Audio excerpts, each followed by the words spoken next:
नमस्कार दोस्तों। इंजन के परिभाषा जानेंगे हम इस वीडियो में।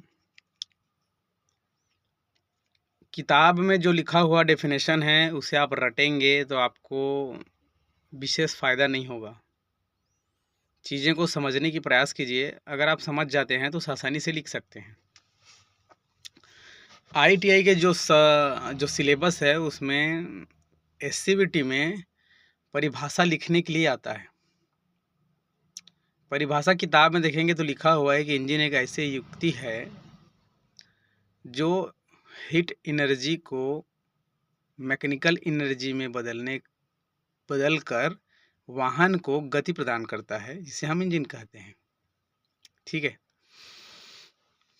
तो इसे हम समझेंगे कैसे, या तो समझ कर कैसे लिखेंगे। रटेंगे तो यार भूल जाएंगे कि ठीक है, क्योंकि देखिए आप नए हो और आपको हीट एनर्जी क्या है नहीं पता है, मैकेनिकल एनर्जी क्या है नहीं पता है, और ऊपर से अगर उसमें अब किताब में पढ़ेंगे तो हिंदी में लिखा हुआ है, कई जगह पे इंग्लिश में नहीं लिखा हुआ है।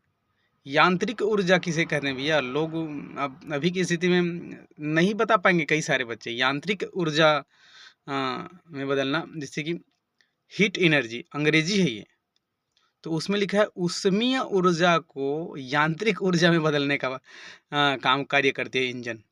ठीक, तो सबसे पहले आप इंजन को समझिए कि इंजन एक यूनिट जो रहता है, एक ऐसा बना हुआ एक मशीन जैसा, वो काम क्या करता है। ठीक है, उसके बाद मैं आपको इसका डेफिनेशन एक लाइन में बता दूंगा। तो देखिए, कोई भी इंजन गति प्रदान करने का काम करता है। इंजन 2-3 जगहों पर काम आता है, जैसे कि वाहन को रोड में चलाने के लिए हम इंजन का इस्तेमाल करते हैं।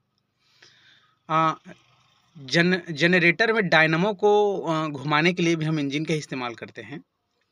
और सेंट्रीफ्यूगल जो इंजन होता है, जैसे देखेंगे आप, पानी खींचने के लिए जो इंजन बनाया जाता है, स्थैतिज इंजन जिसे हिंदी में कहा जाता है, उसमें क्या है, एक पंप लगा रहता है, सेंट्रीफ्यूगल पंप, जिसमें इंजन जोड़ा जाता है कि इंजन चलता है तो वो पंप घूमता है, जिससे तालाब से या तो नदी नाले से पानी को खींचकर खेत में भेजा जाता है।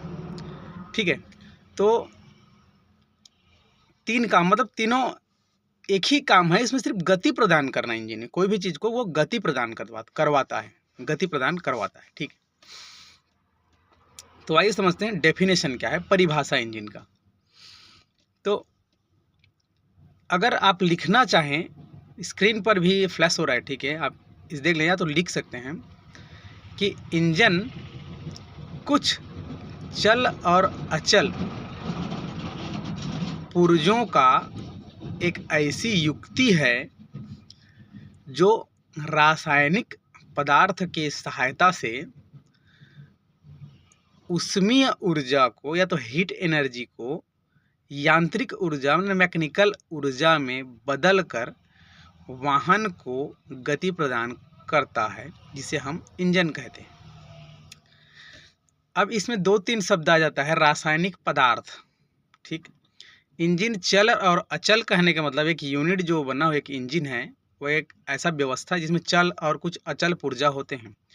चल पुर्जा कहेंगे क्रैंक शाफ्ट, कैम शाफ्ट, या तो फिर कनेक्टिंग रॉड, पिस्टन, ये सब चल पुर्जे हैं जो चलता रहता है। ठीक है, अचल मतलब या तो फिर सिलेंडर ब्लॉक बोल लो, या तो बोर बोल लो, या तो हेड बोल लो। ठीक, सिलेंडर हेड, ये सारी चीज़ें अचल है, जो खाली खड़े रहते हैं, चलते नहीं हैं।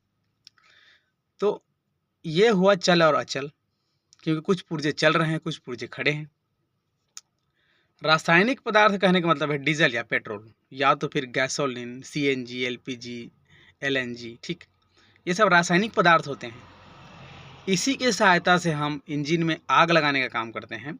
ठीक है, तो इंजन के अंदर ऊष्मीय ऊर्जा उत्पन्न होता है, मतलब वो हीट एनर्जी अंदर में, इंजन के अंदर में आग लगता है, जाहिर सी बात है गर्म। ठीक, तो इसी गर्मी को वो किस में बदलता है, यांत्रिक ऊर्जा में, या यंत्र जो, या तो चलने वाली ऊर्जा में। ठीक है, गति प्रदान करता है।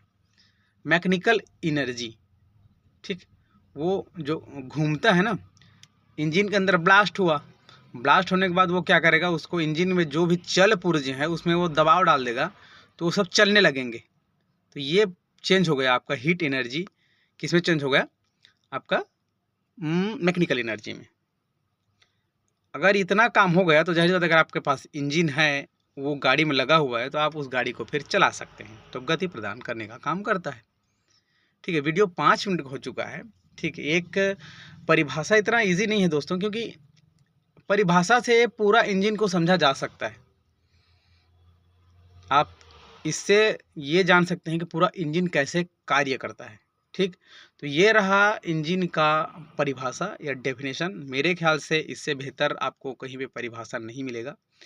किताब में रटने जाएंगे तो आप कंफ्यूज हो जाएंगे। ठीक, वीडियो को आप बार बार देखिए और दोस्तों में शेयर करिए। ठीक है, लाइक कमेंट तो करना ना भूलिए बिल्कुल, और चैनल को सब्सक्राइब करिए। ठीक, तो इंजन के और ऐसी छोटी छोटी जानकारियाँ, ठीक है, हासिल करने के लिए या तो फिर जानने के लिए आप मेरे चैनल में बने रहिए और मिलते हैं नेक्स्ट वीडियो में। धन्यवाद।